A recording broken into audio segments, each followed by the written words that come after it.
საქართველოს განათლებისა და მეცნიერების სამინისტრო აბიტურიენტების მასწავლებელთა სასერტიფიკაციო და სტუდენტთა საგრანტო კონკურსისთვის რეგისტრაციას 20 თებერვალს იწყებს. წელს სიახლეების შევა ეროვნულ გამოცდებზე არჩევით საგნებს სახვითი და გამოყენებითი ხელოვნება დაემატება და მისი მინიმალური კომპეტენციის ზღვარი 18 ქულა იქნება. 24-მდე გაიზრდება ზღვარი ზოგად უნარებში. რაც შეეხება უცხო ენებს, ინგლისურ ენას მოსმენის კომპონენტი დაემატება, რომელიც 8 ქულით შეფასდება. ერთიანი ეროვნულ გამოცდებთან დაკავშირებით აბიტურიენტების მასწავლებელთა სასერტიფიკაციო გამოცდების და ასევე სტუდენტთა საგრანტო კონკურსის გამოცდების რეგისტრაცია დაიწყება 20 თებერვლიდან მიმდინარე წლის და დამთავრდება 21 მარტს 18 საათზე.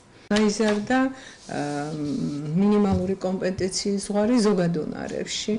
ადრე იყო 23 ქულიდან, ეხლა არის მინიმუმ 24 ქულა და ზევით უნდა მიიღოს აბიტურიენტმა, რომ ზღვარი გადალახულად ჩაითვალოს.